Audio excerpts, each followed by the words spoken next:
Boa noite a todos. É uma grande alegria para a Academia Mineira de Letras realizar, nesta noite de segunda-feira, a sessão dedicada à literatura e aos direitos autorais, com a presença entre nós de um dos mais importantes especialistas brasileiros nesse assunto, que é o professor Hildebrando Pontes, amigo desta casa. Eu queria aproveitar a oportunidade para convidar a todos a acompanharem a programação da Academia na internet, no Facebook, nas redes sociais, na imprensa. Quem quiser receber a nossa programação é só se inscrever ali na página da Academia. Nesta semana a gente realiza mais 2 eventos. Amanhã a gente faz a eleição da nova diretoria da Associação dos Amigos da Academia, que é muito importante para essa casa, porque é uma forma de suportar, de manter as atividades da casa. E na quarta-feira a gente faz uma conferência aqui do professor e psicanalista Sérgio Laia, que vai falar sobre a obra do escritor Philip Roth. É uma conferência que integra o programa Lacan na Academia, realizado em parceria com a Escola Brasileira de Psicanálise, Seção Minas Gerais. Então, estão todos convidados. E entramos, então, em recesso, voltamos em agosto, já com muitas atividades, muitas conferências, né? Já tem várias marcadas, né? Vou destacar só uma, que é muito interessante e que resgata uma obra muito importante. No dia 30 de agosto, a professora Eneida Maria de Souza, professora emérita da UFMG, vai fazer aqui uma conferência sobre os 50 anos de uma obra muito importante, que foi lançada em 1969, que é a Fenomenologia da Obra Literária, da professora Maria Luísa Ramos. Esse livro foi lançado há 50 anos. Então, a Academia vai resgatar essa importante referência, né, por meio da palavra da Eneida Maria de Souza, que vai falar sobre essa obra tão importante da professora Maria Luísa Ramos, né? E haverá muitas outras atividades aí pela frente, para a qual todos estão muito convidados. Queria registrar a presença entre nós do acadêmico Caio Bosque, vice-presidente da casa, e como eu faço sempre, eu vou fazer uma brevíssima leitura das efemérides da Academia, 1º de julho.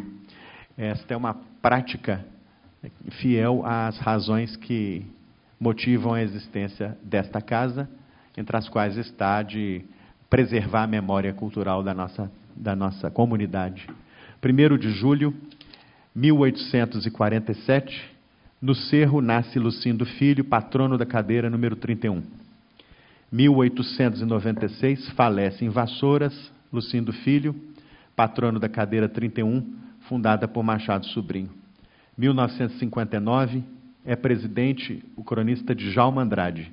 Toma posse na cadeira de número 38 o escritor Vivaldi Moreira, sucedendo ao poeta Honório Armon. 1965, a Academia assinala o lançamento do livro de contos Bazé, de Nelson de Faria. 1971, a Academia manifesta seu pesar pelo falecimento do acadêmico Oscar Negrão de Lima, ocupante da cadeira de número 21. Também merece um voto público de pesar o falecimento de Maria Antonieta Rubião, viúva do acadêmico Eugênio Rubião e mãe do contista Murilo Rubião. 1982, é eleito como sucessor de Odair de Oliveira na cadeira número 15, o escritor Armand Werneck. 1983, a Faculdade de Direito da UFMG homenageia o acadêmico Edgar de Godoy da Mata Machado. E eu queria aqui registrar publicamente o nosso pesar pelo falecimento, no último domingo, de Dona Ieda Mata Machado, viúva do acadêmico Edgar da Mata Machado. Dona Ieda faleceu aos 100 anos, era ela também mãe de José Carlos Novaes da Mata Machado. Para terminar, 1993, toma posse como ocupante da cadeira de número 31, Valdemar Pequeno, sucedendo a Luiz Carlos de Portillo. E, finalmente, em 2004, sob a presidência de Murilo Badaró, toma posse na cadeira número 37, o escritor Olavo Romano. O nosso conferencista desta noite é bacharel em Direito pela Faculdade de Direito da UFMG, é mestre empresarial pela Faculdade de Direito Milton Campos, mestre em Direito Empresarial pela Faculdade de Direito Milton Campos e professor de Direito da Propriedade Intelectual. É membro do Instituto dos Advogados de Minas Gerais, presidente da Associação Brasileira de Direito Autoral, além de membro do Instituto Interamericano de Direito Autoral. Integrou ainda a missão brasileira na Conferência Diplomática junto à Organização Mundial da Propriedade Intelectual, além de ser autor de vários livros infanto-juvenis ou livros que também são lidos pelas crianças e pelos jovens. Então, é com muita alegria que a gente acolhe nesta noite na nossa casa nosso querido Hildebrando Pontes, para quem eu peço aplausos de boas-vindas.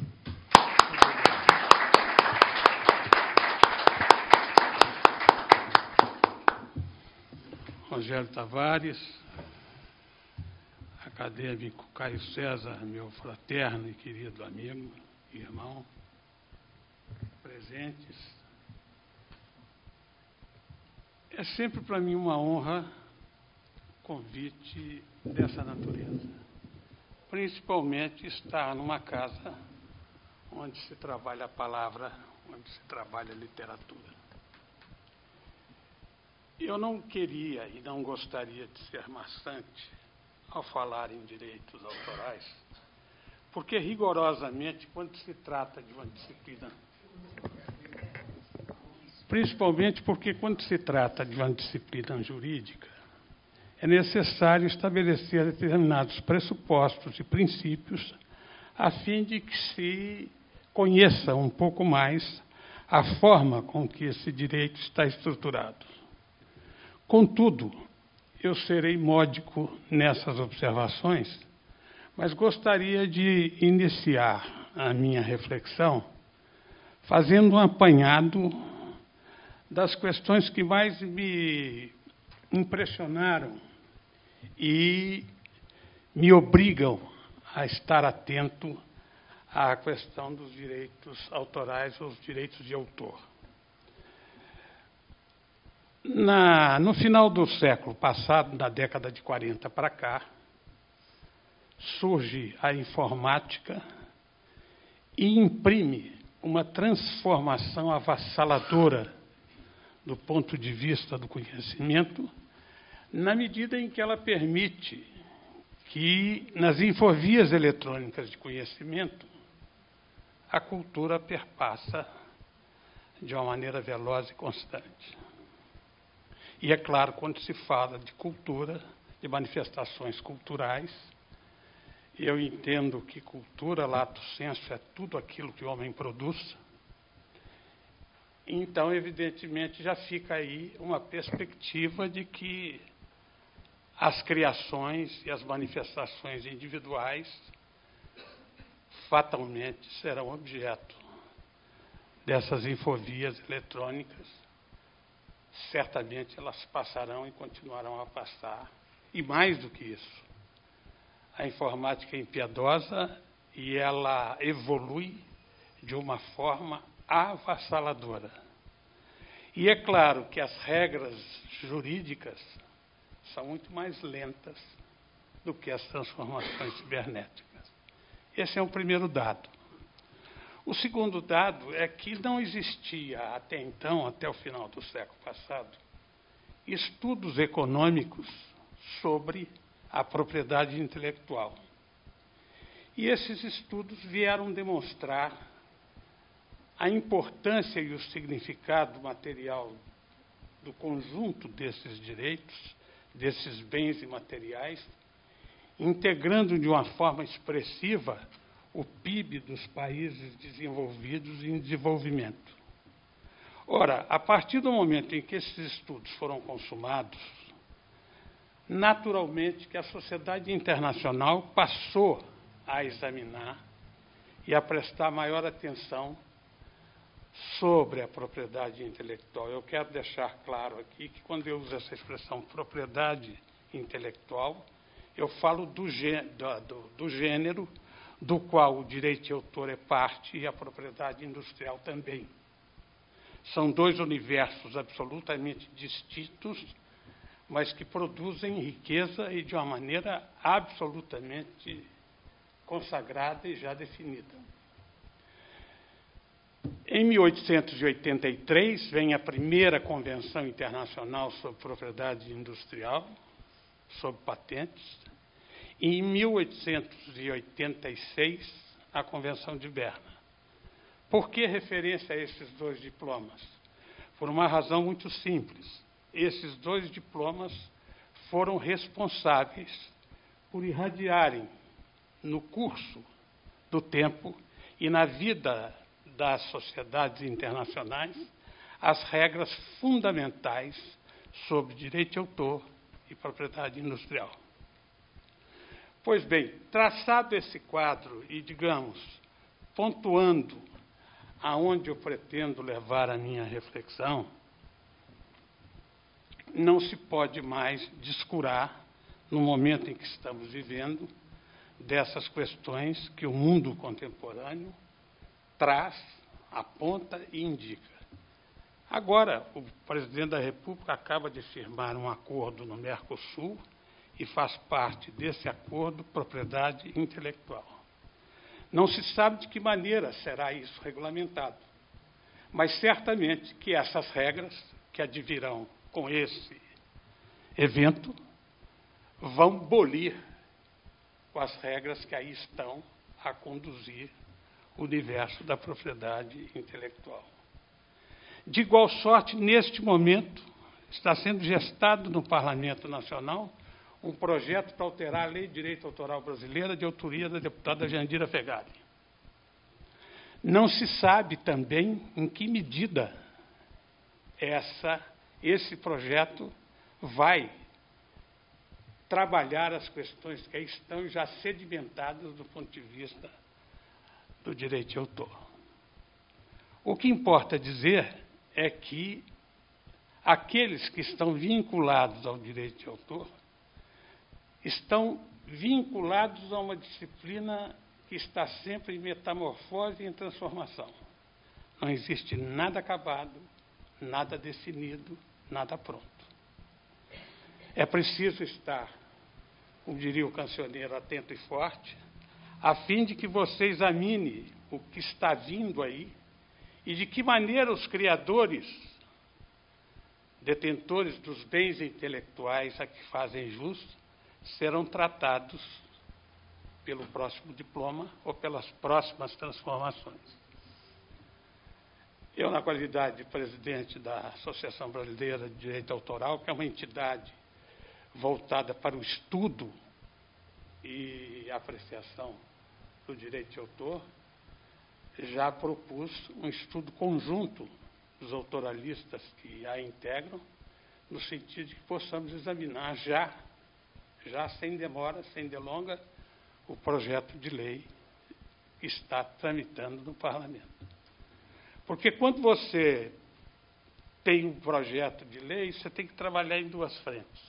Primeiro, do ponto de vista conceitual que ele traz, quais as modificações que ele propõe. E segundo, se medidas houver no sentido de alterá-lo, esse trabalho tem que ser feito junto ao Parlamento. Portanto, são duas tarefas absolutamente árduas e absolutamente difíceis, porque não é fácil você estar o tempo todo protegendo ou tentando proteger os criadores deste país. Eu, sem nenhuma dificuldade, digo-lhes que fiz do direito de autor a minha opção dentro do direito para o qual fui preparado na faculdade da UFMG e faço desse direito a razão de ser da minha vida. Portanto, tenho um escritório que trabalho com direito de autor e, afora isso, a minha atividade como modesto escritor, não só de trabalhos jurídicos, livros infantis, e sempre atento a esse universo que envolve aí essas questões de defesa da obra e por via reversa do seu próprio autor. Vejo aqui na plateia algumas pessoas com as quais já conversei, já trocamos ideias, já refletimos questões nessa linha e nesse sentido. Portanto, feita essa observação, ou aberto esse compasso, eu vou verticalizar um pouco mais alguns aspectos do direito de autor, para que a gente chegue, evidentemente, na proteção do escritor e, por via de consequência, os reflexos que daí decorrem no exercício dessa profissão, e mais do que isso, da forma como esses autores fazem da literatura a sua forma de sobrevivência e de vida. Se não existe almoço de graça, como se diz aí comumente, com toda certeza que aqueles que laboram intelectualmente têm o direito de optar por isso e viver dos proventos daquilo que criam. Então, dentro dessa perspectiva, eu sou absolutamente intransigente, até radical. Não sou fanático nem faccioso, mas sou radical. Eu acho que o autor não tem que trabalhar no Banco do Brasil de tarde para poder escrever de noite. Essa república tem que assegurar a ele o direito de viver daquilo pelo qual ele fez a sua opção.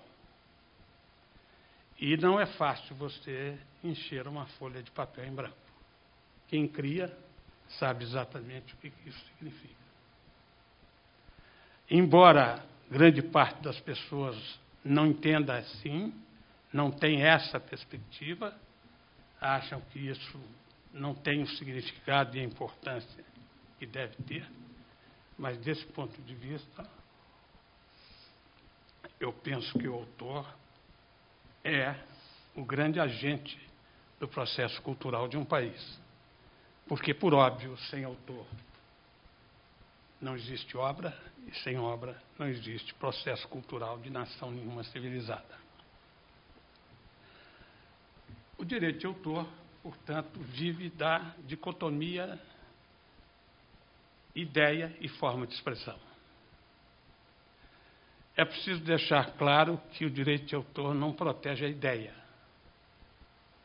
O direito de autor protege a forma pela qual essa expressão se consubstancia, se materializa através de um suporte físico qualquer. E quando eu fiz exatamente essa exposição genérica sobre o direito de autor, qual foi o grande legado da internet que coloca, num certo sentido, o direito de autor a pensar e a reagir? É porque os meios virtuais desmaterializaram o suporte físico da obra. Houve uma dessacralização desse suporte físico. Equivale dizer que quanto mais distante da criação fica o autor, mais difícil de controlar a sua criação ele se encontra. Simples, você coloca uma foto na internet, descaracteriza essa foto, dá um enter, ela vai parar inteira. Como controlar isso? É claro que eu sou otimista e acho que a internet cria anticorpos. E acho que isso não está de forma nenhuma perdida. Mas importa dizer então isso, que a partir do momento em que os meios virtuais destruíram, dessacralizaram o suporte físico da obra, o controle dela ficou mais difícil para o autor. Contudo, já é uma reação que se faz presente. Hoje existem sociedades autorais que trabalham coletivamente esses direitos como uma forma mais eficaz e mais eficiente de buscar a sua proteção, do que simplesmente o autor de per si tentar alcançar de que maneira essa reprodução do seu trabalho se dá sem prévia expressa autorização. Desgraçadamente, nós vivemos num país macunaímico, sem nenhum caráter.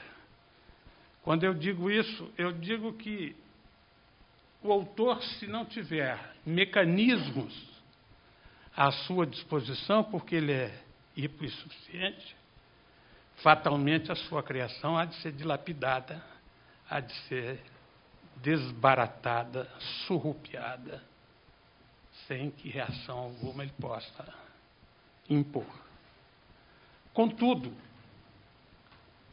a legislação que está, e eu tenho a satisfação de dizer que trabalhei na formatação dessa lei, junto à Presidência da República, através do Ministério da Cultura, e participei de discussões com os juristas que lá estavam, e aprendi muito sobre essa matéria com eles.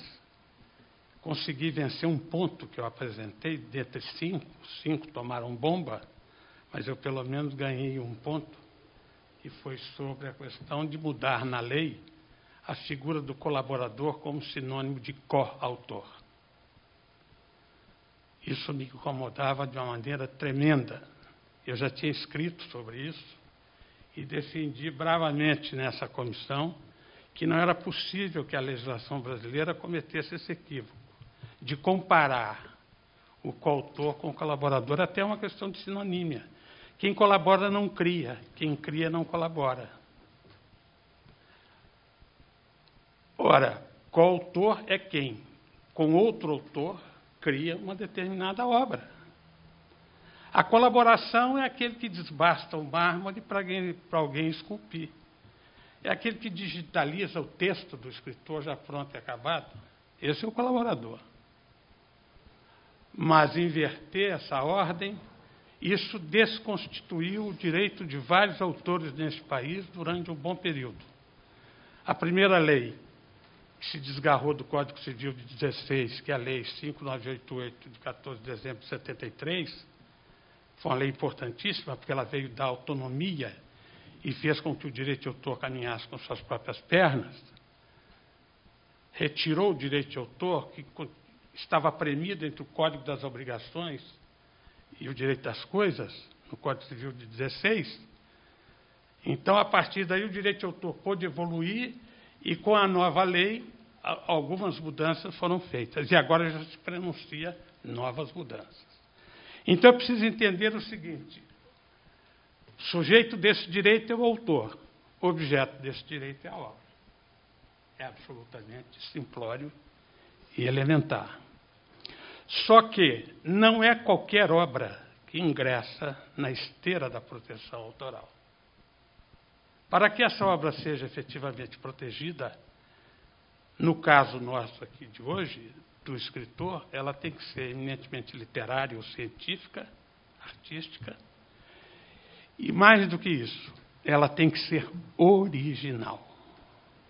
Se ela não tiver uma ponta sequer de originalidade, ela não ingressa na esteira da proteção autoral. Mais do que isso, ela pode ser considerada até cópia de outra. Há que ter, portanto, essa forma de expressão, uma originalidade. Advindo assim a obra pelas mãos do seu criador, o que ocorre? Ela passa a ser protegida e, a rigor, você não precisaria de ato algum para proteger essa obra.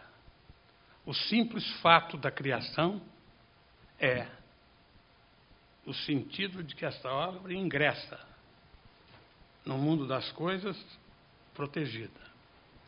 Mas o legislador abre a perspectiva do registro autoral.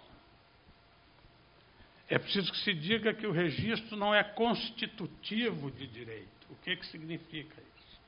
Eu não preciso registrar a minha obra para que ela seja protegida. O ato da sua simples e pura criação já a permite e já a agasalha de todo o universo protetivo.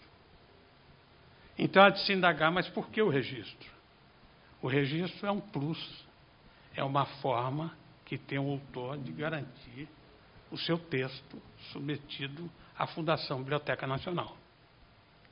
Porque, é claro, se eu registro um texto literário hoje, e daqui a 8 meses esse texto é reproduzido textualmente, é copiado, é surrupiado, eu tenho como defendê-lo, porque alguém vai ter que me provar que antes do dia que eu registrei, ele já tinha registro, e ninguém prova o não. É muito difícil provar-se o não. Assim funciona o registro. Vários autores, escritores se valem dele, outros não. Eu, rigorosamente, encaminho todos os meus textos para o registro da Fundação Biblioteca Nacional. Eu não sei o dia de amanhã, eu não sei se esse texto pode extraviar, se pode cair na mão de alguém, enfim. Não sei se sou um goiano mineiro, mais mineiro do que goiano, ou mais mineiro do que o mineiro, mas eu sou muito seguro desse ponto de vista. E aconselho a todo mundo a fazer isso. Pois bem, se a lei protege a obra e, por via reversa, o autor, a lei também classificou as obras. E ela estabelece as obras em coautoria, que eu aqui já mais ou menos mencionei o que penso a respeito. Gostaria de falar da obra derivada, que é uma figura muito usual do ponto de vista da vida dos escritores. Por quê? Porque geralmente as obras originais sofrem processo de transformação e de derivação, são utilizadas num outro gênero de criação artística, mas para que isso ocorra, evidentemente, há que se pedir autorização ao autor originário para que ele permita que essa derivação, que essa transformação se dê. E há uma figura que eu gostaria aqui de fazer menção, da chamada obra coletiva. Eu vou explicar sobre a obra coletiva, porque mais à frente eu vou exemplificar o que deu essa reflexão sobre este conceito tratado pela legislação e até mesmo pela doutrina. Quando se fala em obra coletiva, do meu ponto de vista, ela é coletiva porque ela é organizada por uma pessoa física ou jurídica que, em seu nome, exerce os direitos, uma titularidade derivada sobre a obra, mas na obra coletiva você não consegue definir o aporte criativo de quem dela participa. Quer um exemplo? Um dicionário, uma enciclopédia.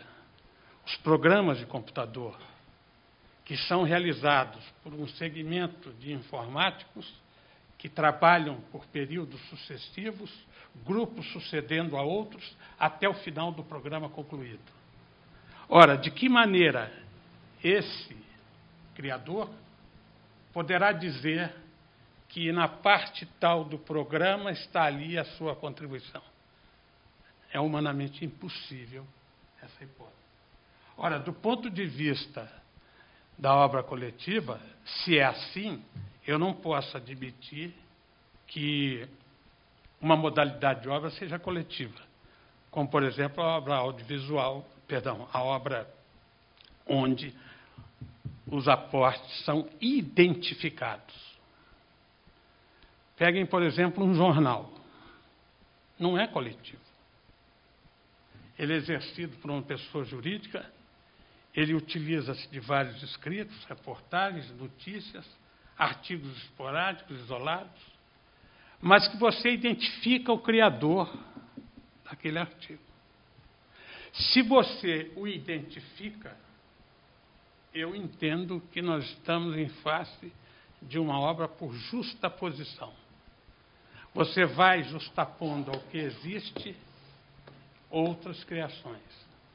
É o caso, por exemplo, que todo mundo afirma e diz que a música é uma obra em coautoria, que na literatura o texto e a ilustração são em coautorias. Eu discrepo desse entendimento. Discrepo, já escrevi sobre isso, defendo essa posição com a maior tranquilidade e a maior abertura. Por quê? Porque o meu raciocínio eu estabeleço a partir do momento da criação. Se eu crio um texto e fecho esse texto, e submeto o meu texto a um ilustrador, ele não pode ser coautor da minha obra. Ele vai justapor, independentemente, a sua obra, que é a ilustração, junto ao meu texto. É claro que na exploração econômica da obra, não há hipótese de que essa exploração não se dê em conjunto. E tanto é verdade, e mais verdade se torna para mim essa afirmação, a partir do momento que eu posso perfeitamente usar parte do meu texto num outdoor, com livro publicado. O ilustrador pode usar parte da ilustração que ele realizou num cenário de uma obra infantil. Claro que desde que essa modalidade de utilização não prejudique o transcurso normal, a trajetória normal da obra. Então, essa figura da justaposição é uma figura que eu já defendo há algum tempo, contrário, inclusive, a alguns doutrinadores brasileiros e latino-americanos e europeus, porque eu parto deste pressuposto e deste princípio. Trago aqui, submeto à reflexão de vocês, um caso que ficou paradigmático no Brasil, em que o meu escritório, nós tivemos a honra de participar dele, que foi o caso Milor Fernandes. O que aconteceu com o caso Milor Fernandes? Todo mundo sabe que o Milor Fernandes passou a sua vida inteira publicando na revista Veja. Geniais publicações, num período de quase 40 anos. O que faz a revista Veja? Demite Milor Fernandes. Ele sofreu um baque pessoal muito grande. Ao depois veio um segundo, que eles reproduzem toda a sua obra via rede. Sob o financiamento do Bradesco, e ao fundamento de que podiam fazer isso porque eles eram dono de todo aquele acervo e era uma obra coletiva.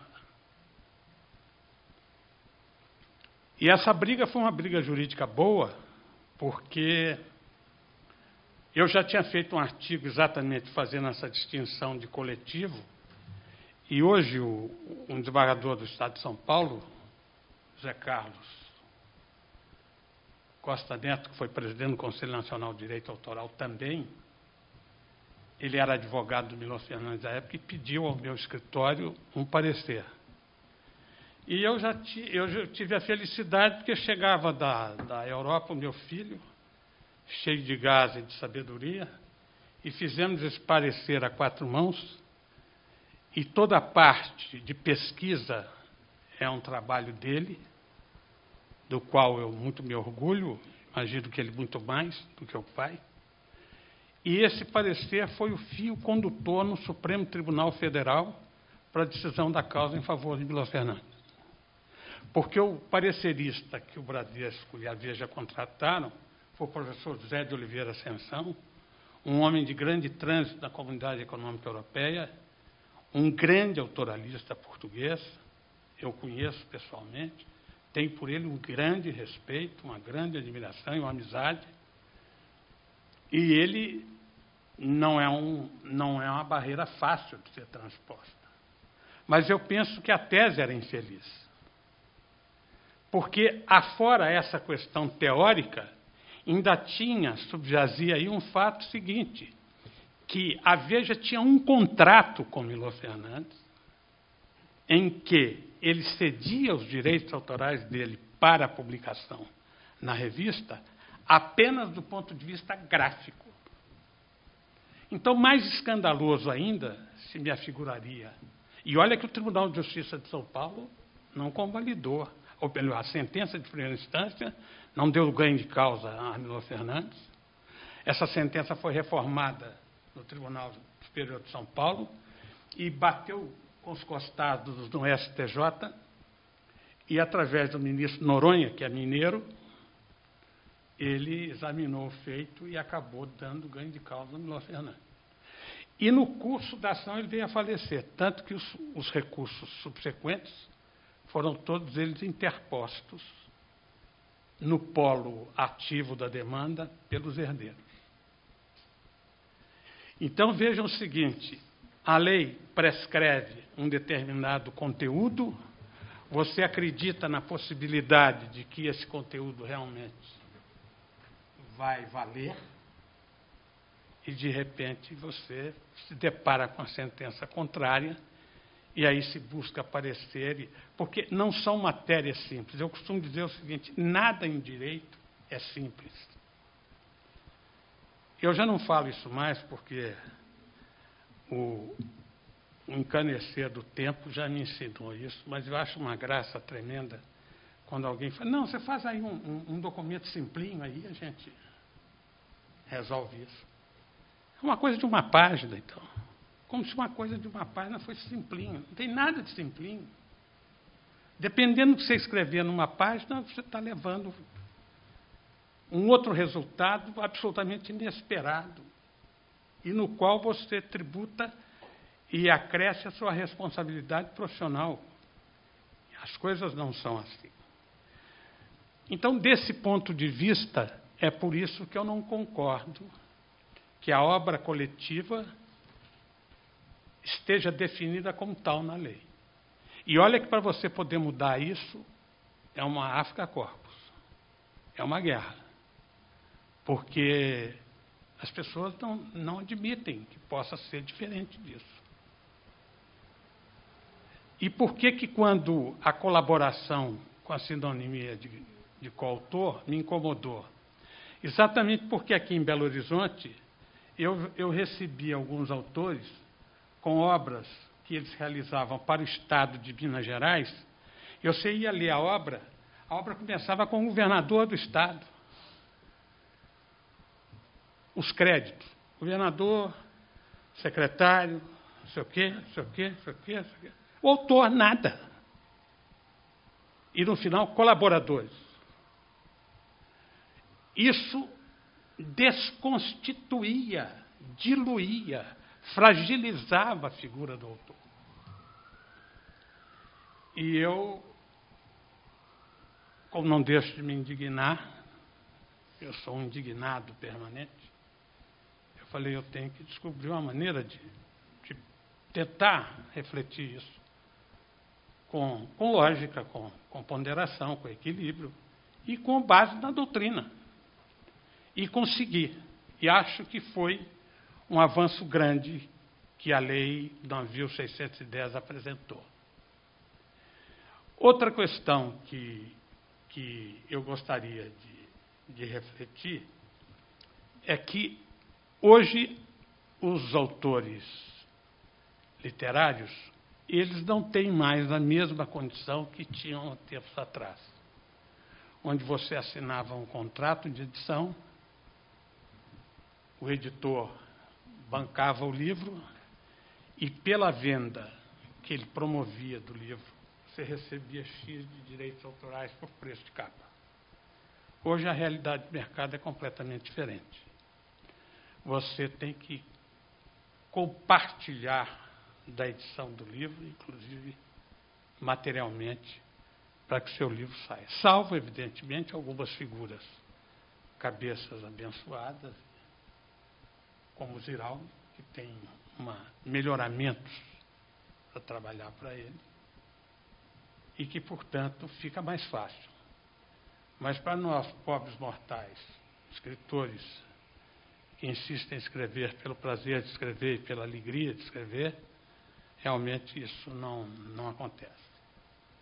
E eu gostaria aqui também de deixar uma outra reflexão, que é relativamente à questão dos direitos patrimoniais e morais.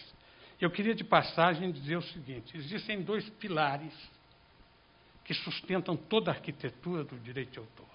São duas grandes colunatas, duas grandes sapatas. O direito moral de autor, que ingressa no campo dos direitos da personalidade, e os direitos da personalidade são aqueles direitos protegidos constitucionalmente, porque são direitos íncitos a cada um de nós, portanto, são direitos inalienáveis e irrenunciáveis, e, do ponto de vista autoral, é o direito da nominação, é o direito de manter íntegra a obra que você criou, São dois direitos absolutamente fundamentais. E, do ponto de vista patrimonial, fica fácil de compreender que é a maneira pela qual, ou através da qual, o autor comercializa a sua criação e vive dos frutos do seu trabalho. Do ponto de vista patrimonial, existem duas regras que são fundamentais. A primeira, três.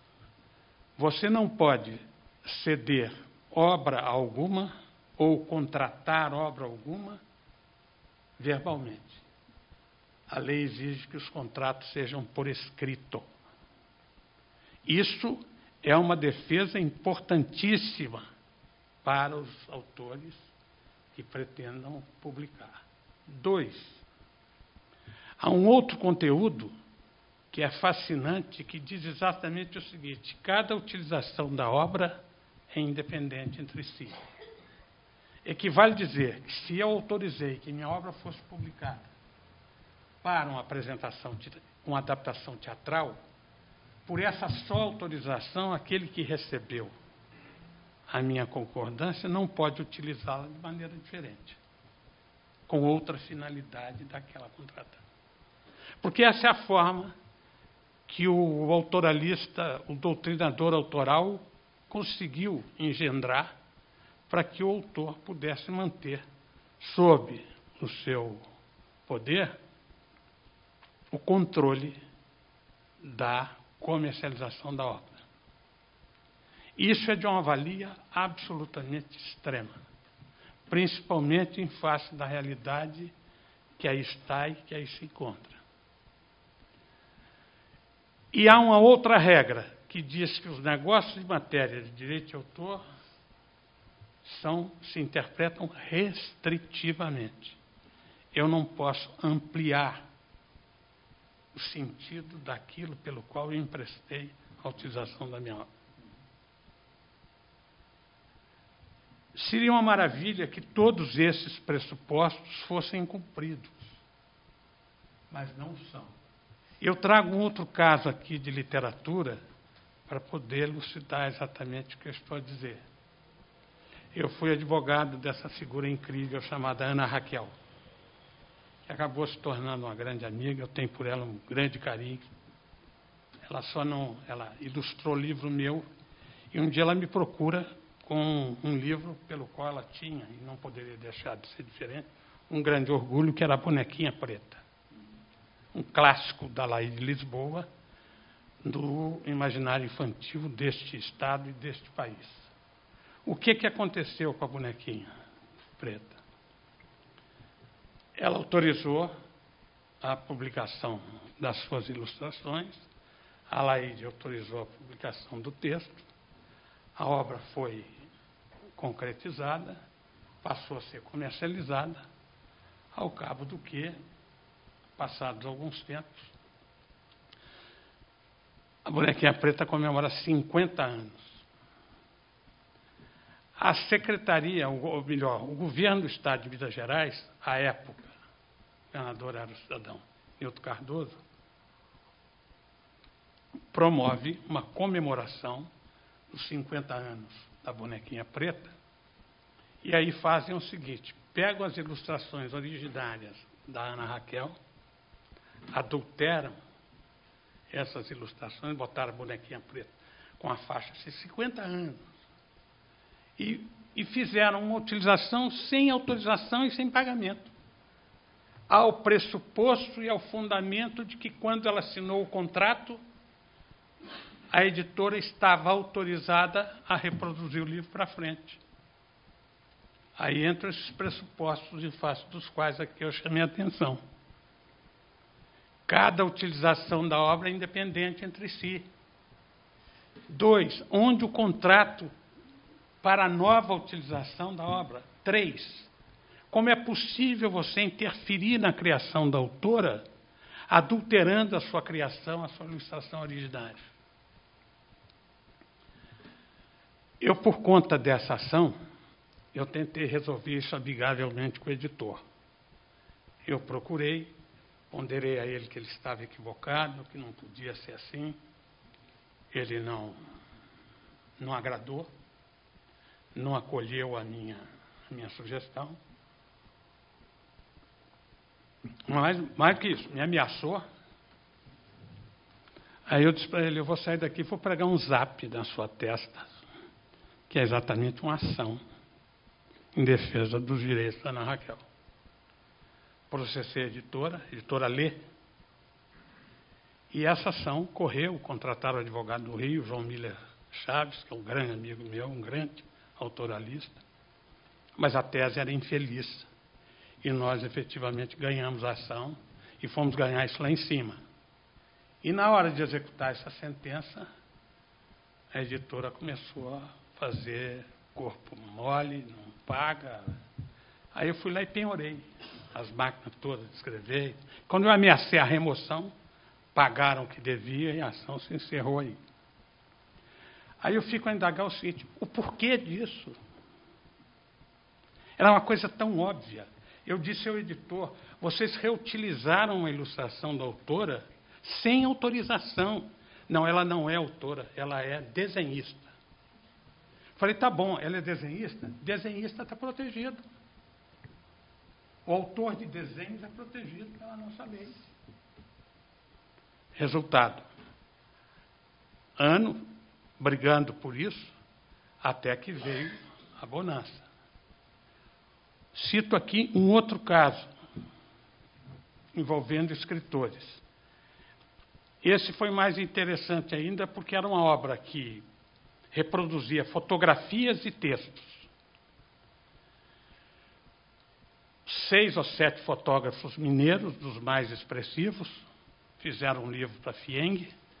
Esse livro foi traduzido em língua espanhola e italiana, e depois reutilizaram todo o acervo fotográfico e os textos literários que integravam a obra, de Adélia Prado, Frei Beto, Fernando Brant, Nirlando Beirão, grande Nirlando Beirão, quem mais?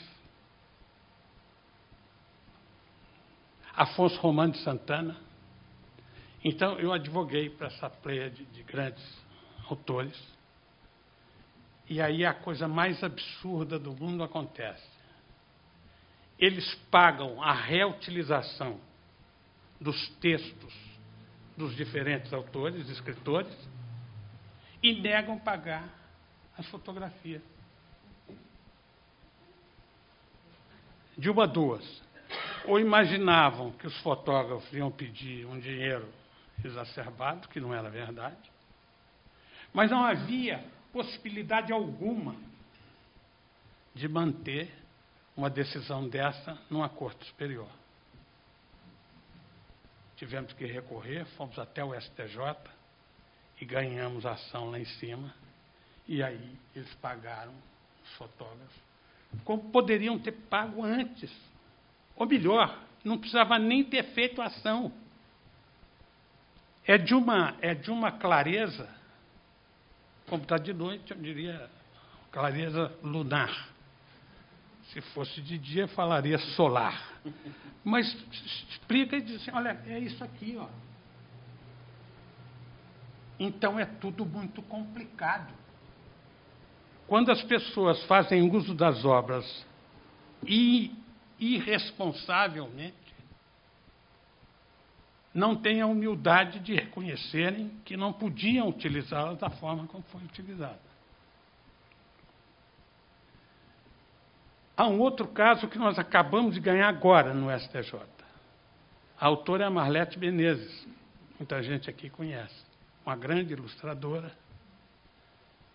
Ela ilustra um livro por uma determinada editora. Outra editora, a RHJ, compra a ilustração, o texto é do Libério, e publica um outro livro. Paga o Libério, como pagaram a Laí de Lisboa e não pagaram a Ana Raquel, não paga a ilustradora. Aí você pergunta, por quê? Aí começam a discutir em juízo. Essa ação demorou uns 7 anos. A sentença final saiu agora. vamos executar a sentença, exatamente em defesa da obra e da própria ilustradora, e, por que não, do próprio autor, o escritor, vinculado a essa produção. Esses fatos, eu poderia aqui narrar outros, mas vamos ficar só no âmbito da vida do escritor. E eu queria aqui trazer uma outra consideração que eu acho fundamental. Há uma confusão que se promove o tempo todo do ponto de vista contratual e do ponto de vista do entendimento dos escritores. Edição não é a mesma coisa que tiragem. O que eu quero dizer com isso? Que quando eu contrato uma edição de 3.000 exemplares, 3.000 exemplares corresponde ao teto daquilo que contratei. O editor tem a liberalidade, e aí não há o que discutir, porque é ele que banca a obra, de retirar dessa edição quantas tiragens lhe aprouver, desde que até o teto de 3.000. O que os contratos normalmente apresentam? O editor fica com a liberdade de promover tantas tiragens. Ora, significa dizer que o autor não vai ter jamais o controle dos exemplares que ele possa vender. Já em circunstâncias normais, isso é dificílimo. Imagina com essa redação. Porque se você estabelece o teto da edição e fixa, e o editor promove as tiragens da maneira que o desejar, o que acontece? Na prestação de contas, você vai decodificando o estoque na prateleira e, evidentemente, o que falta da obra e o que você recebeu. Agora, do ponto de vista da tiragem, a tiragem que vai ser reproduzida. Eu me lembro que quando eu estava na presidência do Conselho Nacional de Direito Autoral, eu tentei a numeração dos livros, ou quando menos um controle na reprodução dos livros. E foi muito interessante esse fato, porque apareceu em Brasília um cidadão que tinha bolado um esquema que funcionava nas máquinas do Correio Brasileiro. Ou seja, era um contagiros, um contador que tinha na máquina, quando a carta passava, ele registrava o número de cartas que havia sido pagas e expedidas, e apenas um cidadão tinha a chave do cofre, tirava aquele cofrezinho, e eles faziam ali a contabilidade perfeita. Tentamos levar um processo assemelhado para o livro e para os CDs. Esse cidadão esteve em Brasília, conversou conosco 2 dias e desapareceu. Como por encanto. Se ligava, não conseguia mais falar. Então, correu uma informação junto à empresa cultural que o Conselho estava com a ideia de estabelecer um controle sobre a comercialização dos livros. Então, a verdade é o seguinte: a gente não tem controle nenhum. E se não ficarmos atentos entre a distinção entre edição e tiragem, isso fica pior ainda. Eu penso que, do ponto de vista da obra do escritor, essas são as considerações que me pareciam as mais interessantes de submeter à inteligência e à reflexão dos senhores, na medida em que é impossível você trazer todos os casos concretos e, convenhamos, ficar apenas refletindo direito não é interessante para uma plateia diversificada e inteligente como essa. Eu penso que nada mais teria a aduzir nesse primeiro momento, nessa primeira reflexão. Me coloco à disposição de todos aqueles que queiram, desejam fazer alguma pergunta e algo que eu possa esclarecer. E agradeço imensamente a presença daqueles que vieram aqui me tolerar nessa noite de hoje. Muito obrigado.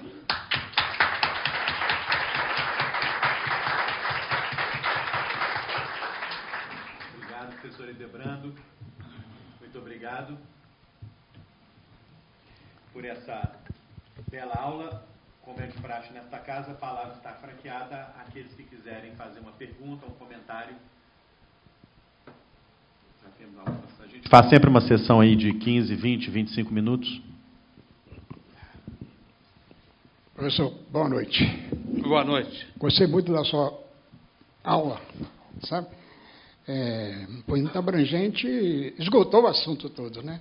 E achei muito interessante porque não fazia ideia que o negócio era tão complexo assim. Parabéns. Agora, Muito obrigado. Vou fazer uma pergunta. Por que, tá certo, a gente tem que registrar os livros na Biblioteca Nacional. Agora, por que a Biblioteca Nacional, quando você vai tirar o SBN, demora 4 meses? São muitos dias, você faz direitinho, tudo direitinho. Por que demora 4 meses? É porque é Brasil, é burocracia pura? Não, eu estou sendo informado aqui pelo Rogério que não demora isso tudo, mas não, demorava. Eu não, acho que o meu demorou 4 meses. Mas talvez o senhor possa estar certo que a coisa está mais agilizada por causa da informática. Ah, então tá bom. Então agora já vai mais rápido. É o chamado DNA do livro. DNA no livro, né? Não, porque se você não tiver, né, você não comercializa o livro, né? É então verdade. É importante, né? Então, ali... Você tem toda a razão. Havia sim, havia uma demora, mas é por conta mesmo da burocracia e da falta de aparelhamento. Agora é mais rápido. Então está melhorando. Agora está mais rápido. Então está melhorando, né? Nosso médico da informática, né? Então está ótimo. Então, muito obrigado. Eu que agradeço. Edebrando, antes de passar o microfone, deixa eu te perguntar. Sempre me informaram que a editora fica com 40% do valor do livro, a livraria fica com 40% do valor do livro, e o autor fica com, ou mais do que isso, e o autor 10%. Ou seja, a criação é o que tem menos valor no resultado da obra publicada, é isso? Olha, eu não sei se exatamente são esses valores. Do que sei, te direi agora. Eu me lembro que o primeiro livro infantil que eu publiquei na minha vida, que foi com a editora Abril, eles me propuseram no contrato a infamante porcentagem de 2%. E eu, como se tratava do meu primeiro livro, e eu nunca tive pretensão de ganhar vida com direitos autorais, topei. E eu, aliás, eu estou falando isso aqui para me punir, porque até hoje eu tenho vergonha disso. Mas o que sei é o seguinte, na cadeia econômica do livro, na verdade, o maior quinhão fica para o distribuidor. Livraria. Mais de metade da torta. Fica para o distribuidor, há uma porcentagem para o livreiro, há uma porcentagem para o autor, que normalmente são 10% por preço de capa. Ou seja, a criação é o que tem menos valor, né, na cadeia produtiva. Na cadeia econômica do livro, nós estamos mal. Eu queria pedir só para que cada um se apresentasse. A gente sempre grava as sessões para que elas façam parte do nosso acervo aqui. Ok, então boa noite. Eu me chamo Alfredo, sou designer gráfico, escrevo também. Aí são 2 perguntas relativas à Biblioteca Nacional mesmo, né? Você estava falando da questão do registro na Biblioteca Nacional, que vai te garantir o direito sobre aquela obra. Mas, assim, eu acho que hoje em dia o que vale mais do que esse registro formal seria algum registro de anterioridade dessa obra. Então, hoje, por exemplo, a gente produz muito no computador, né, nos editores de texto, e a data da abertura daquele arquivo fica armazenada no próprio registro do arquivo. Esse tipo de registro, ele tem preponderância sobre o da Biblioteca Nacional? Não é que tenha preponderância, porque a lei indica, a lei autoral indica alguns organismos, Fundação Biblioteca Nacional, Escola Nacional de Música e por aí. Na verdade, é o seguinte, o registro só serve para provar a anterioridade. Se você consegue provar a anterioridade via computador, está valendo. do meu ponto de vista, vale. Uhum. Não tem problema nenhum. Ok. E a segunda é, eu tenho alguma coisa registrada na Biblioteca Nacional também e outras não, ainda, né? Antigamente havia escritório da Biblioteca Nacional para você entregar os originais na Biblioteca Pública. Hoje em dia é muito complicado você enviar material para a Biblioteca Nacional, você tem que mandar pelo correio para o Rio de Janeiro, tem toda uma burocracia. Por que essa debilidade mesmo com relação à quantidade de escritórios da Biblioteca Nacional no Brasil? É uma questão estrutural. Deixa eu te contar uma coisa. Eu trouxe o registro para cá. Quem trouxe o registro da Fundação Biblioteca Nacional para Belo Horizonte fui eu. Era presidente da biblioteca Afonso Romano de Santana, e ele pediu, eu queria voltar para Minas, eu estava no Rio, e ele pediu, falou, não, você volta, mas você leva o registro para lá, porque eu quero ampliar o registro para o Brasil inteiro. Você só fica com a incumbência de arrumar o lugar. E eu consegui isso através da Secretaria de Cultura, e esse registro funcionou por um bom tempo, aqui ainda era Luiz de Bessa. Uhum. Depois, por uma questão política, eu já havia me retirado, porque eu fui advogado da Fundação Biblioteca Nacional. E quando eu me aposentei, eu saí desse circuito. Mas é uma questão estrutural mesmo. É porque o ideal seria que esse registro funcionasse em todo o território nacional. Mas eu penso que ainda vale a pena, viu? Eu não tenho essa agilidade no computador, talvez seja por isso. Sou antigo, né? Então eu sou talvez antigo. Sempre se implante algum sistema mesmo via internet que facilite, né? Mas hoje ainda não é isso. O importante é a precedência. Se você consegue provar a precedência da criação, ok, o direito está mais do que garantido. Tá bom, obrigado, Edobrando. Passo para ali.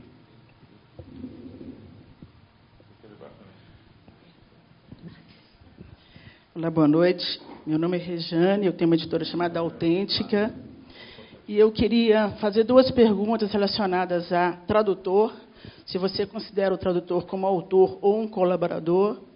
E eu pergunto isso porque acontece da gente comprar uma tradução, ou seja, encomendar uma tradução, e de uma editora portuguesa, por exemplo, querer ficar com essa tradução, comprar essa tradução, e a gente nunca sabe se a gente tem que repassar esse tradutor, ou seja, se essa compra dessa tradução já nos permite fazer essa venda. E vale também para o ilustrador, porque há casos em que o ilustrador não quer direito autoral, ele quer, inclusive, um valor maior com essa condição. Olha, eu estou vendendo a ilustração para você, depois você pode fazer o que você quiser com essa ilustração. Então, se há em algum contrato, ou se há algum contrato que pode nos permitir a vender uma ilustração, sem que a gente tenha que remunerar o ilustrador sobre isso. Mas, antes de você responder, eu queria te pedir licença sobre a questão para você. Queria fazer um comentário sobre... Porque essa sempre é uma questão que as pessoas perguntam e é intrigante, sobre o percentual que fica com o autor. Então, eu vou dar a minha opinião como editora. Eu queria atualizar esses dados, porque, hoje em dia, o distribuidor está praticamente em extinção. E, de modo geral, um distribuidor recebe hoje em torno de 50% de desconto para repassar aos livreiros 50%, ou, na melhor das hipóteses, 40%, 45% de desconto. Então, a margem que fica hoje com o distribuidor é muito pequena. Em geral, as editoras, principalmente as médias e grandes, vendem direto para as grandes redes. E a gente vende, em média, com 50% de desconto. Então, vamos supor que volte para a editora 50% de qualquer livro. Se o livro custa R$50 ou R$40, nesse caso, volta R$20. O percentual do autor é 10% sobre o preço de capa. Então, os 10% de capa são, na verdade, 20% da receita de qualquer editora, em média. Não é um percentual pequeno. É muito raro hoje uma editora conseguir apurar uma margem de contribuição de mais do que 12%, 15% de um livro, na melhor das hipóteses. Então, eu queria só fazer esse comentário. Tá bom?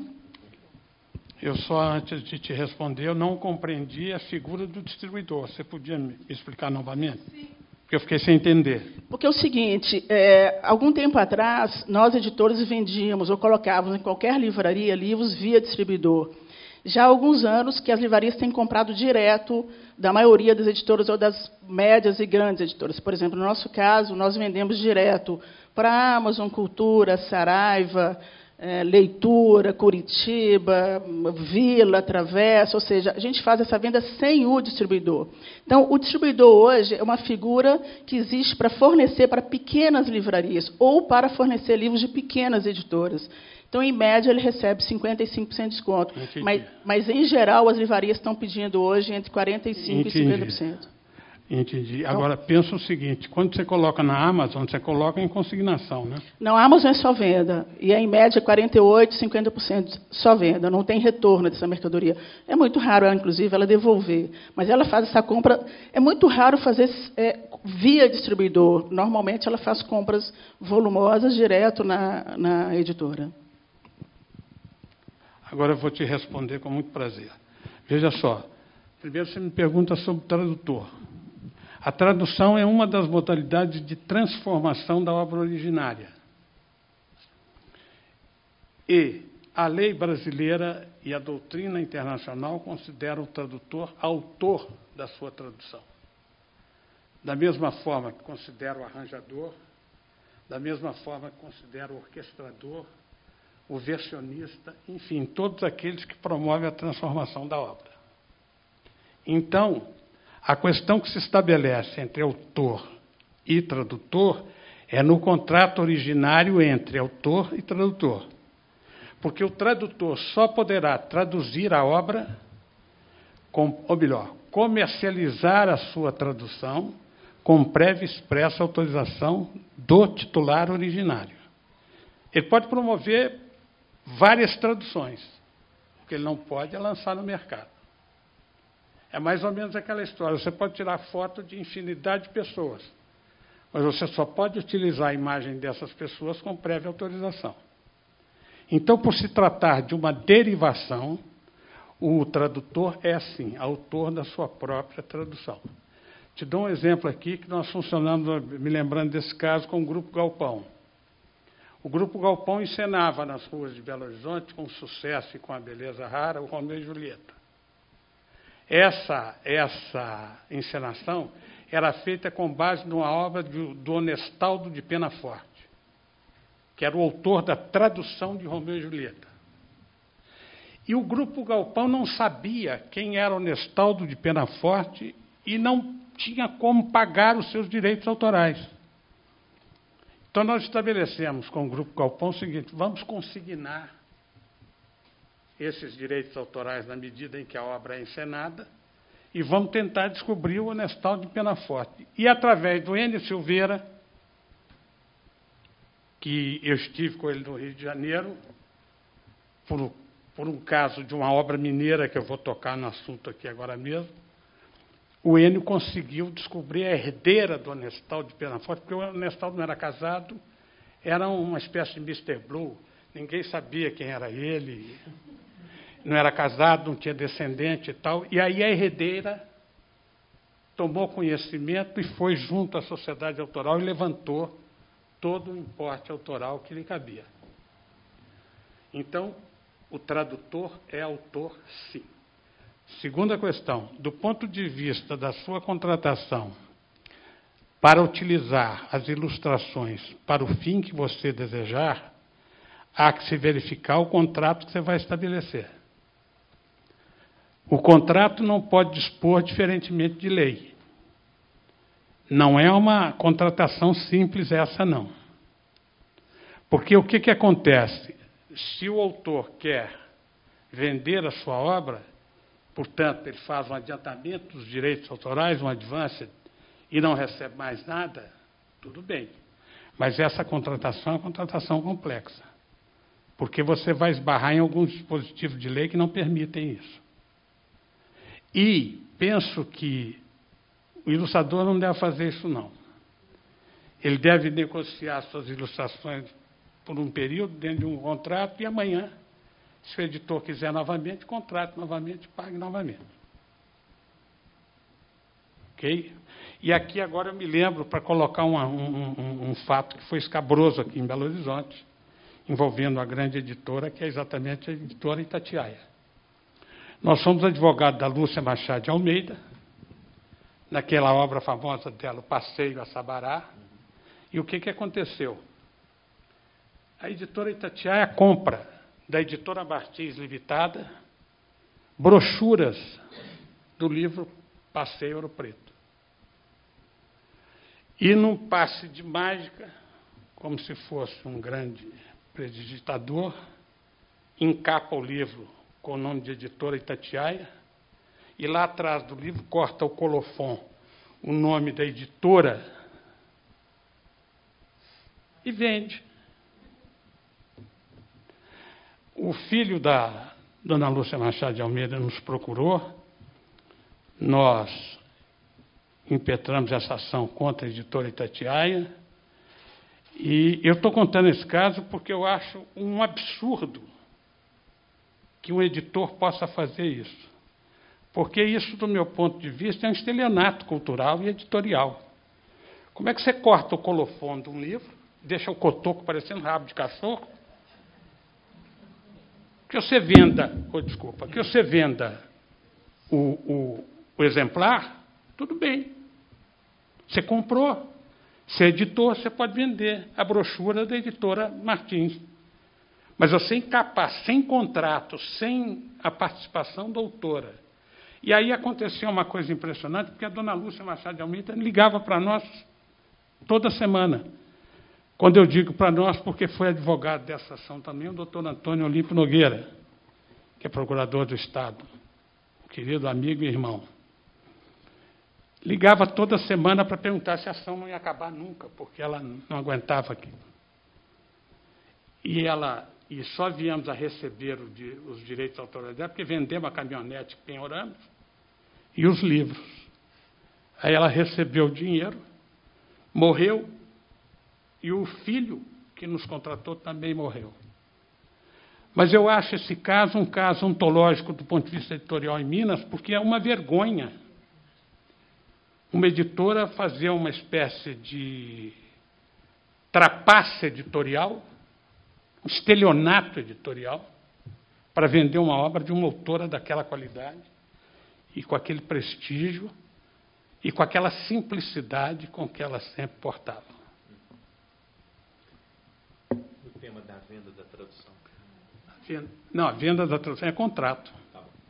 Se o tradutor permitir, em contrato, por exemplo, a gente vendeu essa tradução. Só um minutinho, o editor. Porque o que ficou realmente em dúvida é se eu estou entendendo bastante, pelo menos estou imaginando que mesmo que o contrato possa permitir, mas se a lei não permitir, então é como se o contrato fosse um contrato em tese frágil. Mas assim, um tradutor pode, a priori, assinar um contrato e nos permitir receber pela tradução dele numa segunda venda, uma venda para Portugal, ou um país de língua portuguesa, por exemplo? Não tem problema. O que eu acho que você tem que estar atento... Eu quero deixar claro que eu não sou contra o editor, não, viu? Sim. Eu estou só colocando aqui algumas questões que me chocam profundamente, que não me parecem que poderiam acontecer num mundo civilizado. Mas eu quero dizer, até porque sem o editor, o autor não vive, né? Mas o que eu quero dizer para você é o seguinte: você tem que tomar cuidado nesse contrato, porque dependendo da modalidade de contratação que você fizer, você fica descoberto. Sim. Você fica ao relento. E eu perguntei isso porque tem sido uma coisa mais frequente e é muito recente. Não acontecia isso há pouco mais de 1, 2 anos atrás. De editoras portuguesas nos procurarem para ficar com as nossas... para comprar, de fato, as nossas traduções. E está acontecendo uma coisa interessante, que é a gente começar a permutar. Nem a gente vende, nem eles vendem, a gente troca algumas traduções. O que está, obviamente, permitindo que os livros circulem lá e aqui com mais facilidade. Interessante. Não, eu acho que você tem que tomar cuidado exatamente com essa autorização do tradutor. Primeiro, você tem que saber se o autor originário permitiu. Mas, de modo geral, quando você compra os direitos de um livro de uma editora estrangeira, as editoras te dão toda a liberdade de escolher o tradutor aqui. Já existe uma confiança prévia. Não, pode. Isso acontece muito. Você pode escolher o tradutor aqui. Só que o tradutor só pode traduzir uma obra com prévia autorização do autor originário. Mas o autor... Resta saber se a editora lá, Entendi. por contrato, tem direito para autorizar isso. Mas acho que, de modo geral, bom, se tratando das grandes editoras, imaginamos que sim, inclusive porque muitos são representados por agentes, né, literários, que, de modo geral, são mais cuidadosos até. Né? Quer dizer, imagino. A divergência.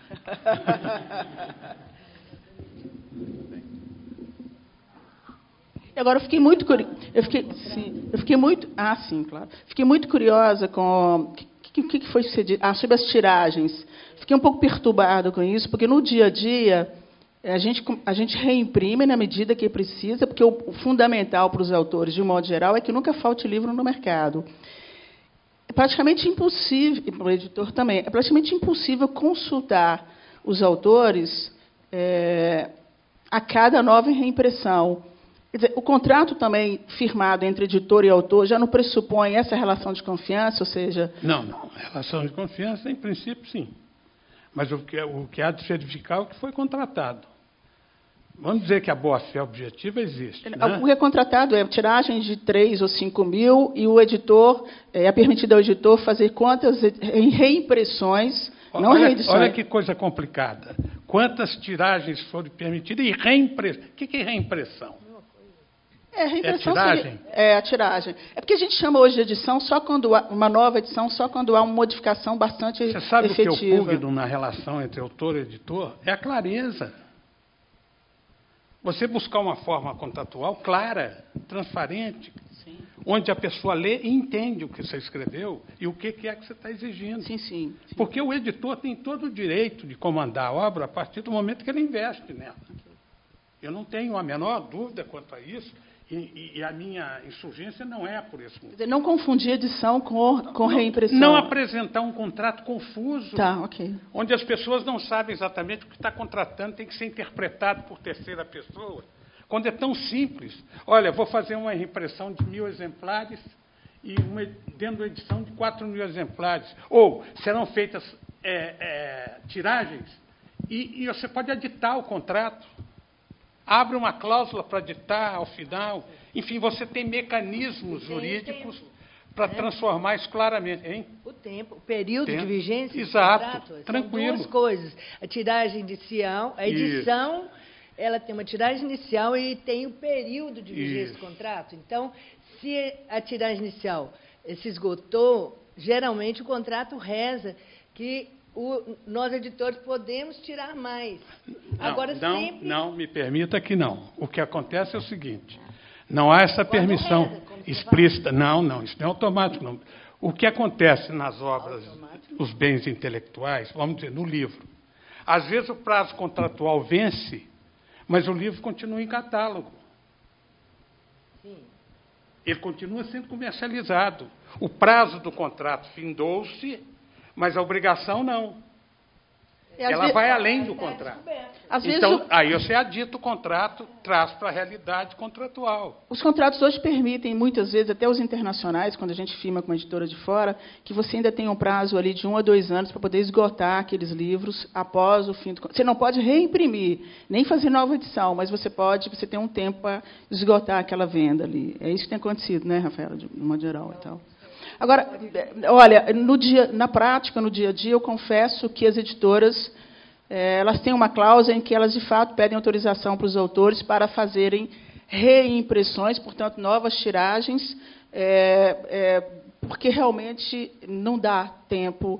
Não é que não dê tempo, é que você imagina se, por exemplo, vou dar um exemplo, a gente fez um livro há 3 meses atrás, 3.000 exemplares, e muito antes do tempo, esse livro esgotou-se.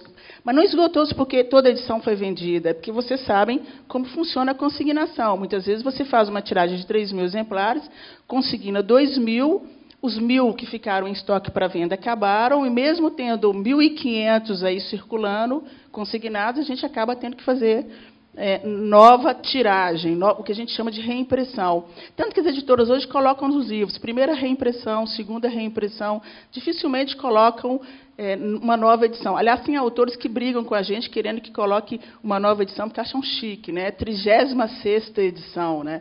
Na verdade, em tese, hoje, para ter uma nova edição, tem que se ter um ISBN novo também. Né? Eu acho que a Biblioteca Nacional tem exigido isso. Mas, de fato, as editoras fazem muitas reimpressões quase automaticamente, eu estou sendo sincera, porque o acordo entre o autor e a editora hoje é esse, ou seja, você tem uma tiragem, sei lá, 5 mil exemplares, tiragem inicial, e, de repente, em um ano, você pode fazer uma tiragem de 15 a 20 mil exemplares. Perfeitamente. Aqui na frente, tem Ricardo Janete, depois aqui. Ricardo Janete, boa noite. Professor, boa noite. doutor, parabéns pela exposição. Muito obrigado. Muito bem. Eu gostaria de fazer uma pergunta seguinte. Que poder exerce, que direito exerce um colecionador, proprietário de uma pinacoteca, de uma obra de arte, né? Ou mesmo um museu que detém essas obras de arte? Que direito ele tem, que poder ele exerce na reprodução deste quadro, por exemplo? Um quadro de um pintor já falecido, do século XIX, e que vai ser reproduzido num livro, né, de artes, etc., etc. E se há necessidade realmente de pedir uma autorização a esse proprietário da obra, seja ele uma pessoa física, seja um museu, por exemplo. Eu diria ao senhor o seguinte: surgiu uma grande decisão também paradigmática no Brasil, que foi uma decisão provocada pelo herdeiro do Cândido Portinari, em que o Superior Tribunal de Justiça convalidou a tese do chamado direito de sequência. O que significa isso?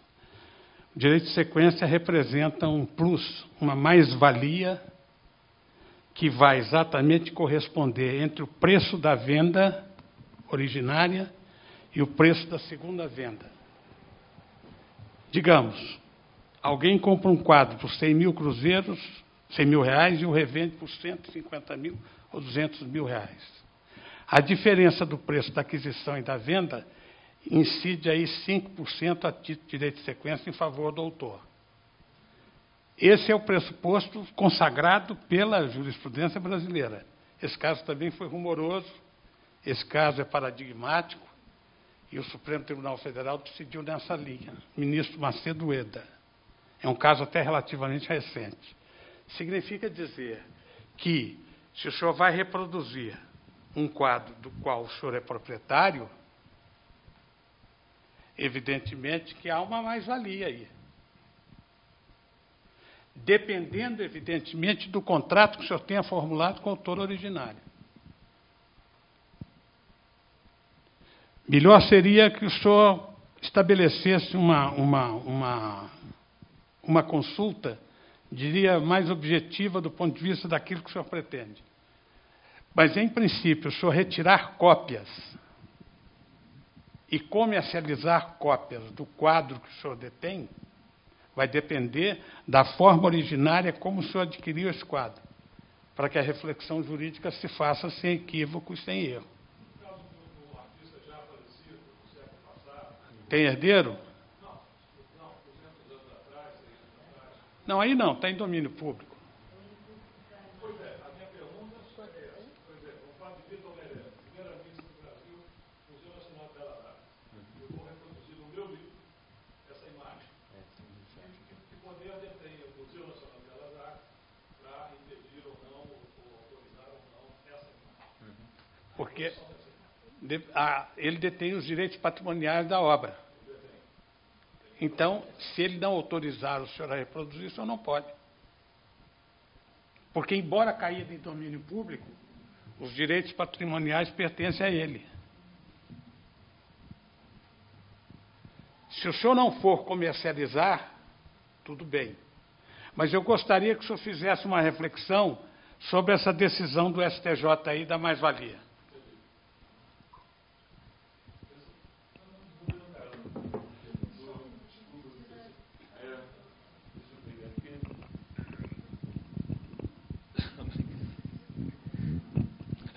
Justamente com relação ao domínio público, né? Como é que funciona exatamente? Digamos, por exemplo, parece que esse ano Monteiro Lobato entrou em domínio público. Basta, qualquer pessoa pode agora pegar a obra dele e editar sem nenhum tipo de Noel Rosa também. Noel Rosa, né? É. De submissão a algum tipo de... Pela nossa lei, o domínio público opera-se da seguinte maneira. São 70 anos pós-morte auctores. Ou seja, esse prazo passe a contar a 1º de janeiro do ano subsequente ao falecimento do autor. Por que isso? Apenas por um problema de equação de prazo. Não tem nenhuma novidade nisso, não. Então, morreu o autor hoje, janeiro do ano que vem, começa a contar o prazo para a obra cair em domínio público. Se ele não tiver herdeiros, é automático. Mas ele pode ter testado, ele pode ter deixado o documento num ou no outro sentido, então é preciso fazer essa verificação. Porque no regime da lei antiga, a lei determinava quem eram os herdeiros: pai, cônjuge e filhos. A atual lei levou a sucessão para o campo do direito sucessório estabelecido no Código Civil. Então, você vai ter que pesquisar herdeiros ascendentes, descendentes e colaterais. Você não pode embarcar numa primeira canoa, você tem que efetivamente pesquisar para saber se existe herdeiro. No caso de Machado de Assis, por exemplo, qualquer pessoa pode pegar a obra e editar, ou também tem que fazer esse levantamento de toda Não, já está em domínio público. Então, assim, não precisa de nenhum tipo de autorização para se editar uma obra em domínio público, como esse, por exemplo. Isso.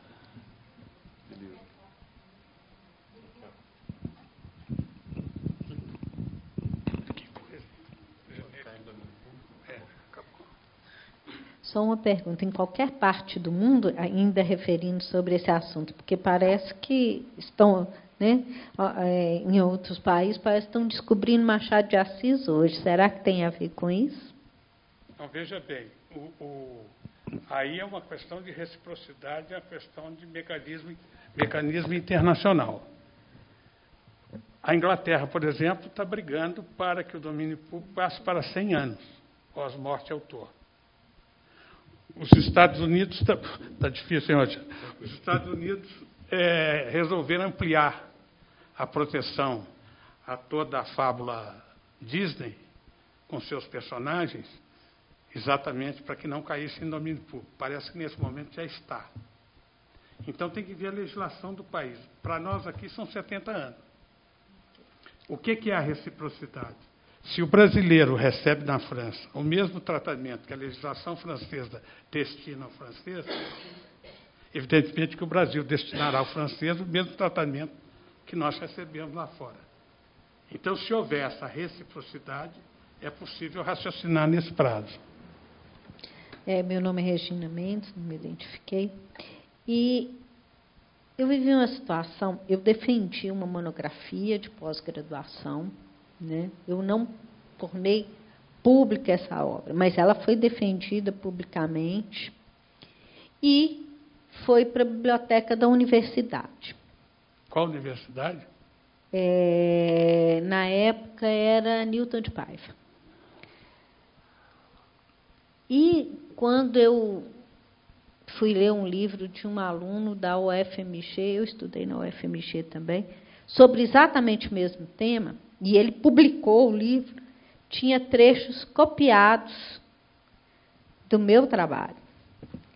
E só que ele publicou um livro, eu não, mas eu defendi e eu mandei um exemplar para Newton Paiva, para o UFMG, para as bibliotecas das universidades. Numa situação dessa, é muito frágil a situação de quem escreveu, no meu caso, né, originalmente, o trabalho que ele copiou, trechos? São duas coisas. Primeiro, antecedência. Se o seu trabalho antecede o dele. Se o seu trabalho antecede o dele, já é um largo passo. Segundo, verificar no trabalho dele o que ele absorveu, ipsis literis, do que continha o seu trabalho. Feito esse cotejo, é possível você raciocinar do ponto de vista da existência do plágio. Porque esse aí é considerado, como diria uma grande autoralista argentina, Délia Lipsig, o plágio burro. Que aí é uma contrafação grosseira. Eu vou me lembrar aqui de um outro caso. Eu fui advogado do nosso escritório de um procurador de justiça da Bahia. O que aconteceu? Um procurador de justiça de São Paulo, numa obra de 700 páginas sobre direito constitucional, reproduziu ipsis literis 20 páginas do livro deste procurador sobre matéria constitucional. Ele nos procurou, eu notifiquei a Revista dos Tribunais, uma conceituada revista no campo do direito. O diretor administrativo e presidente da revista vieram ao meu escritório e disseram assim, não, olha, retiramos o livro de circulação e está tudo resolvido. Falei, não está resolvido, não. O baiano lá está uma fera. Ele quer receber pela venda dos livros que foi realizada, contendo o trabalho dele, que é muito justo. Aí a coisa esfriou, aí me liga esse procurador de São Paulo. Ele chorava no telefone ao falar comigo, estou falando sério.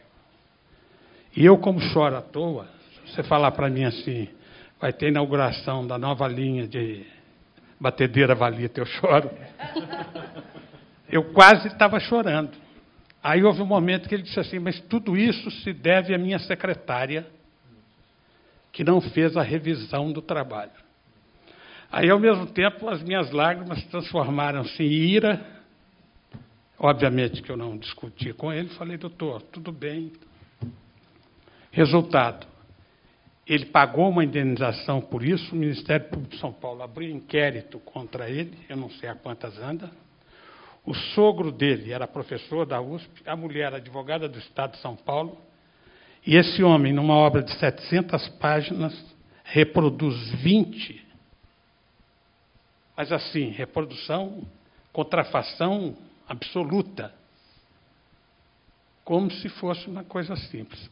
Passados uns 3 meses, eu recebo um telefonema de São Paulo, de uma senhora que se identificou, e se dispondo a depor no processo. Eu falei, mas qual processo? Eu falei, não, do procurador de São Paulo. Eu falei, não, mas esse processo já terminou, já foi feito um acordo. Oh, que pena, doutor, porque eu ia depor. Esse homem é useiro e vezeiro em fazer isso. Aí eu fui ver no livro que eu tinha, de direito constitucional dele, a bibliografia. Realmente a produção intelectual dele para direito era uma coisa avassaladora. Com a existência dele, o tempo de existência, não dava para produzir tanto livro. E mais, ainda teve um caso mais grave ainda, porque o procurador baiano mandou para a editora dos tribunais o trabalho dele, e ele, chefe do conselho editorial da revista, recusou o trabalho.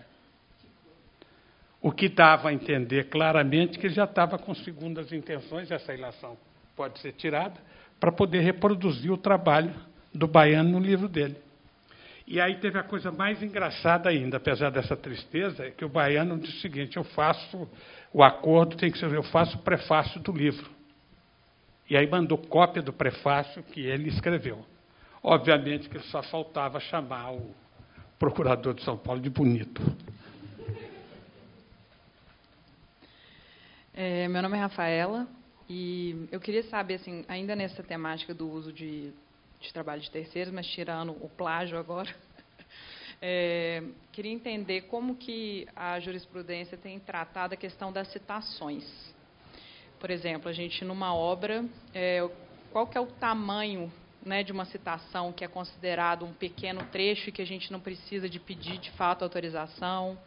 E se tem um tratamento diferente quando é, por exemplo, uma obra literária, quando é um texto técnico? Mais ou menos, ouvi um pouquinho de você sobre isso. A nossa lei estabelece uma regra tripartite, que é a regra de Berna. Então, a nossa lei autoral absorveu.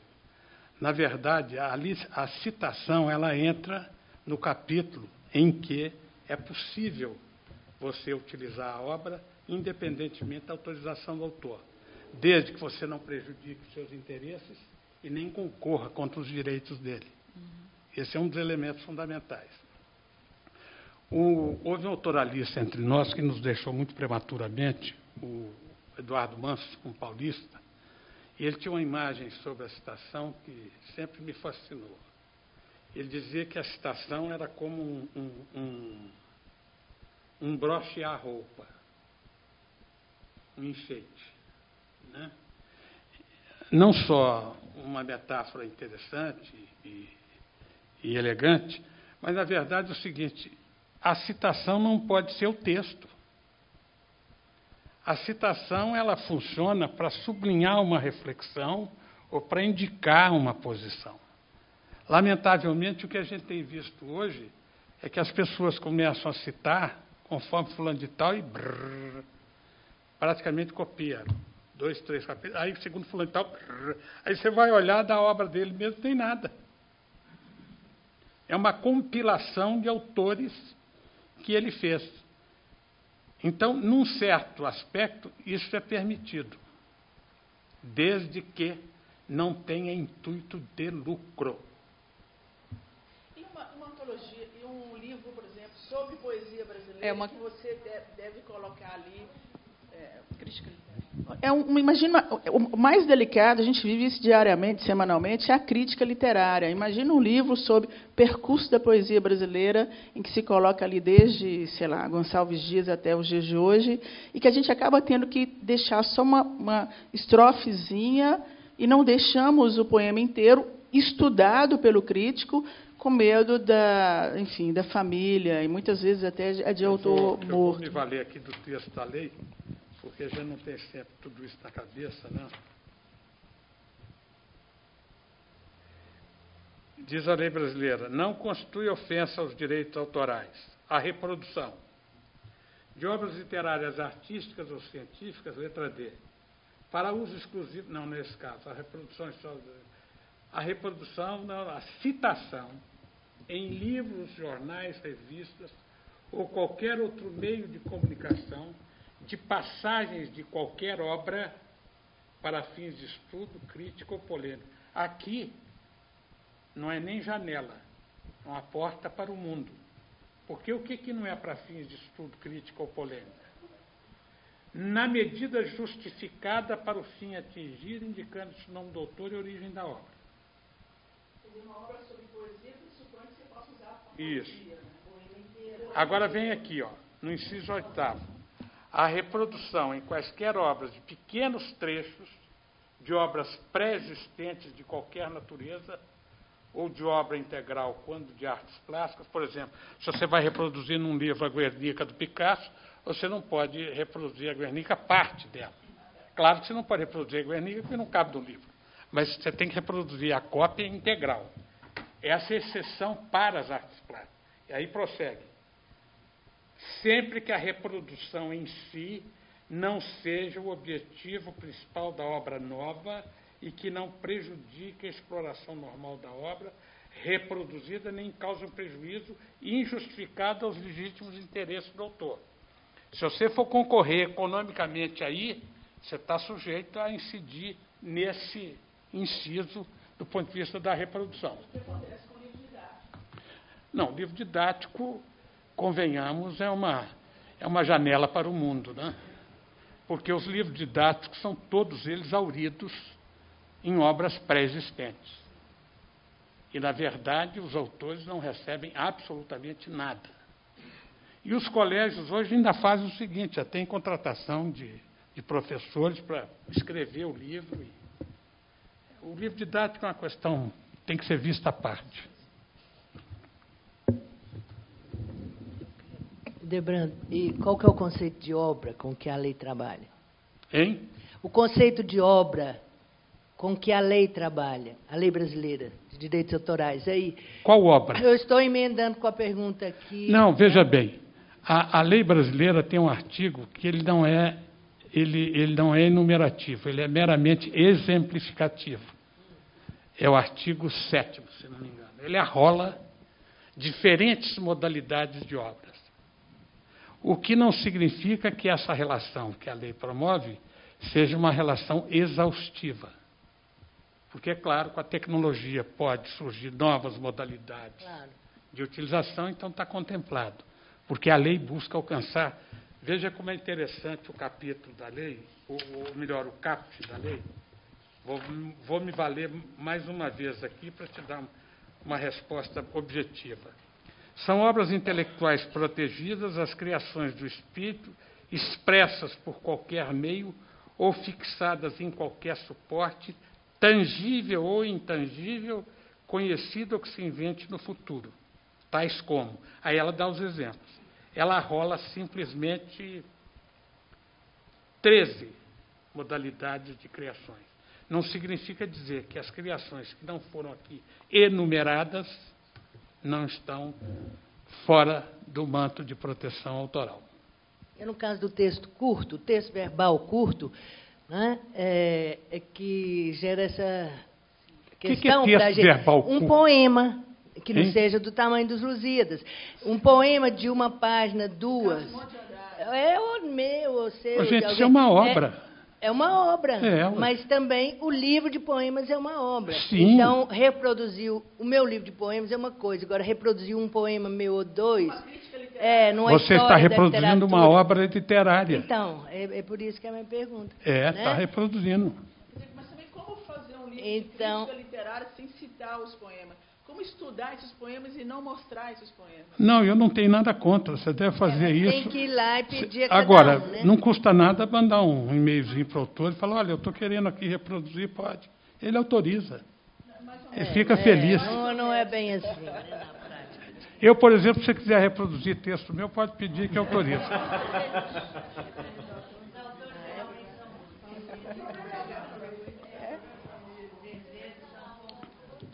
Os herdeiros.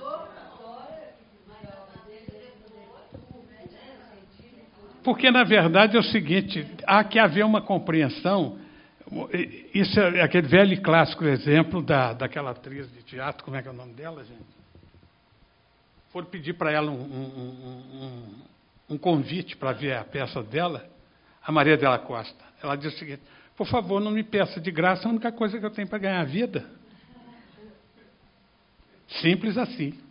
Porque ainda que você esteja reproduzindo 2 estrofes, 3 estrofes, você está reproduzindo a obra. E você vai comercializar a obra. Então você vai se beneficiar economicamente dela e o autor não. Ou eu estou errado? Imaginar um livro sobre poesia que tenha 200 poesias ou 150 estudos e tem que falar com cada um, os editores estão desistindo literalmente de publicar alguns livros. Deixa eu te contar uma coisa. O J. D'Angelo, que a gente tem por ele o maior carinho, uma vez ele veio, ele me consultou, o Instituto Tancredo Neves. Eles iam fazer um memorial em São João del Rei. E queriam expor no memorial todas as fotos que foram sacadas do então presidente nos mais diferentes lugares do mundo por onde ele passou. Então você tinha fotógrafos nacionais e fotógrafos internacionais. Ele virou para mim e falou assim, tem que pedir autorização a esse povo todo? Tem. Mas isso aí fez um discurso. Isso é um absurdo, não é possível. Isso vai... Eu pergunto para você, o memorial vai cobrar ingresso para entrar? Vai. Ah, mas e se eu não encontrar o fotógrafo? Não use a obra dele. Ou, se você for usar, coloque embaixo assim, fotógrafo desconhecido. Se ele se der a conhecer, você resolva com ele depois. Pelo menos você mostra a sua boa-fé, que você não está usando a obra totalmente à revelia dele. Mas a regra é o seguinte, tem que pedir autorização. Hein? A obra não é nossa, é do outro. Acho que a dúvida maior é em relação a obras acadêmicas, obras técnicas. Acho que é isso que nos deixa um pouco mais imobilizados. Assim, como publicar um texto de um professor de literatura que estudou sobre uma obra, e, enfim. Há uma corrente aí que acha que tem que liberar tudo. A chamada flexibilização do direito autoral. Publica tudo, vai publicando, não tem que pagar nada. Isso pertence à sociedade. Me abana. Muito bem.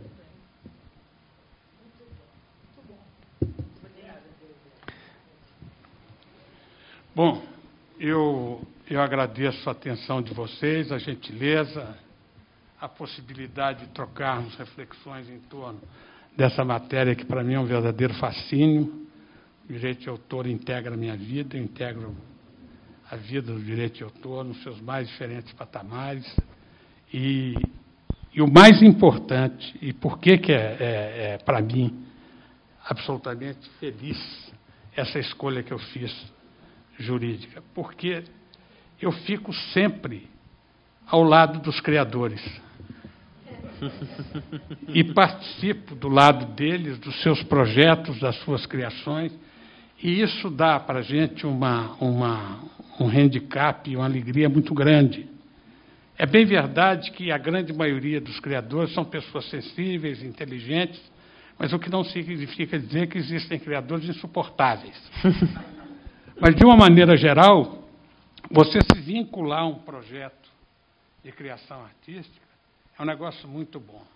Eu vejo várias e várias coisas aí, do ponto de vista arquitetônico, do ponto de vista da literatura, do teatro, que eu participei enquanto advogado, que eu defendi esses autores, que eu consegui estender a eles a possibilidade de ganho, na medida em que a gente pôde defender os seus direitos, estruturá-los através de contrato. Mas é muito feliz, é muito bom. Muito obrigado pela oportunidade, presidente, com alegria. A alegria foi nossa. Visitar essa casa. Um grande abraço. Essa casa é sua, obrigado. Obrigado a todos pela presença, ótima noite, sejam sempre bem-vindos. Obrigado.